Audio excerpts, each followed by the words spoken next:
Hello, so I've just finished a game of Lord of the Rings using the old edition, and that's because I was using my new dwarf army, which do not yet have rules for the new edition.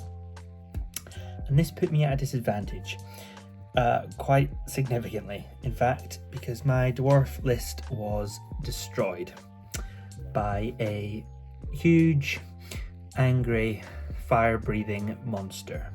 Now, why does that sound familiar? Samuel! Call out the guard. Do it now! What is it? Dragon! Dragon! Yes, I need to think of something with a bit more firepower. I've tried Durin. Didn't work. Balin, yeah. Heroes, King's Champion. No. Now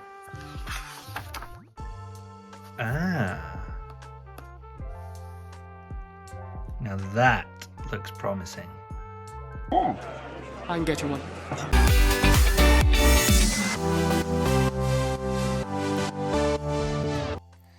Okay, and so here is that Ballista. A nice metal model, this version, of course, from Games Workshop. And what I've done is I've just glued it down onto a normal 25mm base, and I've given it a white undercoat. That's because I'm going to be using speed paints, and as you can see here, I'm using the Wild Wood Games Workshop contrast paint, and that's given us a really nice wooded grain effect texture. And I'm just going to be painting it across all of the large timber elements of the Ballista.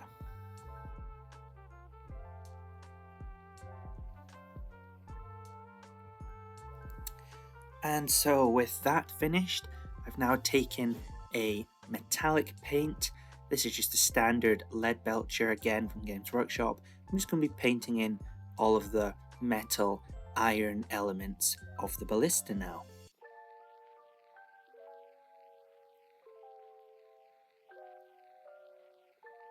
And with that complete, I'm now moving on to the ropes. So the sort of mechanism that's going to pull back the bolt, or in this case, the large kind of like, rock, metal ball, I think that the engineer's holding. And I'm using kind of just a off-white, sort of tan colour. Any colour is going to work for this. And as you can see, I got distracted and didn't keep it centered, so apologies for that. With that painted, I'm just slapping on a wash. This is just a brown wash. You can use anything really for this. And that's just going to pick out the shadows in between the different grooves of the tied rope there. I'm just applying this across all of the bits that I've used in that colour. And I'm also putting it onto the metallic colour as well to kind of provide a little bit of texture, a little bit of age to the metal. And with that done, I'm now highlighting. So pretty fast paint job, this one. And I'm taking a lighter wood, I think a Gothar brown here, to get that kind of light element to the top of the wood. I'm just gently caressing the kind of fine edges of the model with the side of my brush. Now I did that and I realised that that was all fine and well, but there's a much quicker way of doing things. So I've now taken a dry brush. I'm just going to dry brush over all of the wooded areas, and I'm not really that bothered now if it's going to go onto the sort of other parts of the model. I don't aim for it to go in the other parts of the model, but this kind of lighter shade of brown here is just going to pick out those details a lot better. And with that done, I'm now taking an even lighter colour. This one's almost a sand tan colour, and again I'm just applying this dry brush, to be honest with you, quite liberally across the entirety of the model. And with that done, I'm now taking, it's going to be Screaming Skull, so it's more of an off cream now. I'm just going to use that to gently pick out the top highlight parts of that rope. The previous dry brushes are going to really help for the shading of that. And with that done, I'm now taking a silver colour. I'm just bobbing on a few little splashes of paint here and there just to pick out the tops of the metallic parts on show, just to brighten them up a little bit after the dry brushes and the wash.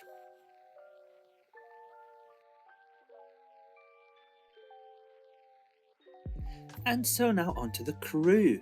So here we go, the aforementioned non-cannonball ball holding dwarf. And the first thing I've done is I've given him a nice white undercoat. Again, we're using fast speed paints for this, sorry, contrast paints, but use any sorts. And all I'm doing is taking Gullman's flesh and I've painted in his face and his hands. And now, because of the kind of colour scheme we're going for, I've taken this like sort of brass colour, and I'm now just applying this kind of coppery brass over the metallic armour plates that he has. You could use anything, of course, just insert your favourite metal colour for your army scheme here, whether that be a silver or a kind of off grey or a gold. And with that done, this time I am actually using a speed paint now, and this is the Army Painter's speed paint for metallic iron, and I use that just to pick out that non-cannonball ball. And with that done, now I've taken another speed paint, a much darker shade, use whatever you want, and I'm just basically painting in very fine lines. So I'm going for a thinner brush there to paint in his belt straps. And with that, I'm now taking Snakebite Leather, which is a really nice contrast paint, I find.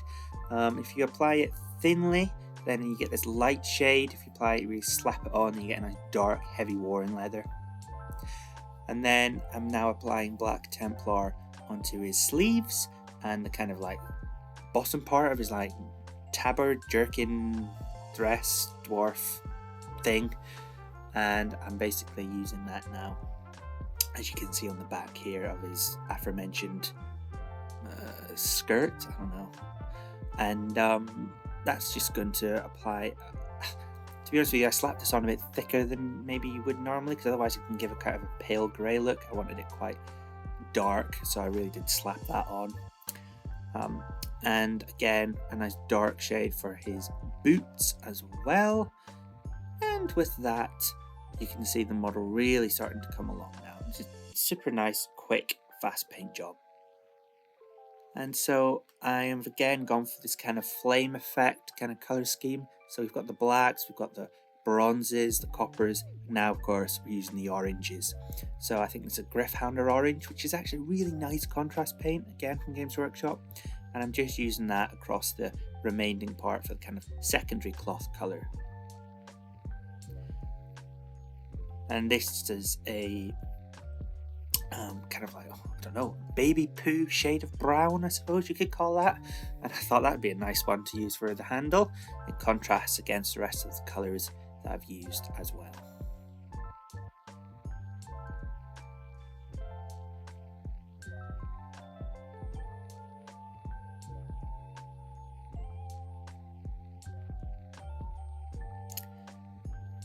And so now I've taken a kind of like highlight shade for the previous kind of much more orangey copper color that I used, and this is just going to bring in a bit more of that lighter yellowy gold that we're maybe more used to and expect to see, and it's just going to pick out some of the really extreme tops for some extreme highlights there.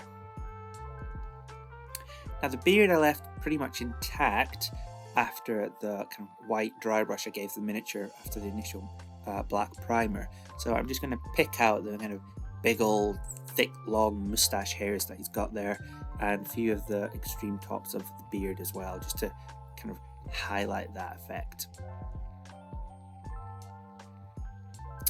And so perfectly optional if you want to do this now is to go on and highlight other elements of the model. So I'm just using some Kislev flesh, I think this is, that I'm using here on the hands. And finally I am applying a few dry brushes now to try and get that kind of like ashen mine rocky texture going on the base there. You base the model however you want for your army. Like I said, I've gone for this kind of flame effect, kind of like Balrog's layer sort of look, so it's a couple of different shades of grey that I'm using to highlight up the base.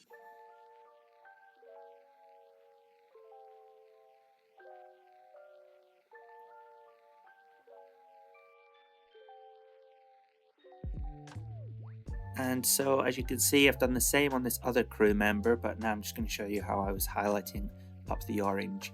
So I've taken a nice bright shade of orange here, and I used a little bit of water on my palette to really keep it nice and thin, and I'm just lightly dabbing on a few lines where I think that the cloth's going to flow, and that's just going to pick out some of those details and add a little bit more depth to the model. And same effect, nice simple easy layering with the grey, so I'm using like an Eshin grey here to kind of pick out the black.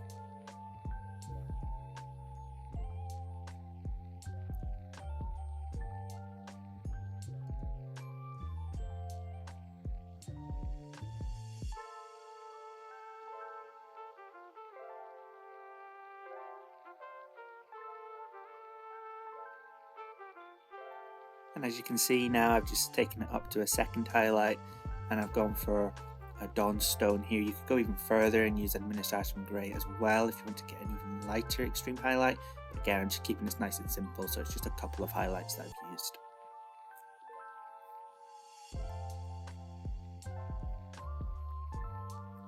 And so here is the finished model, or well, models I suppose.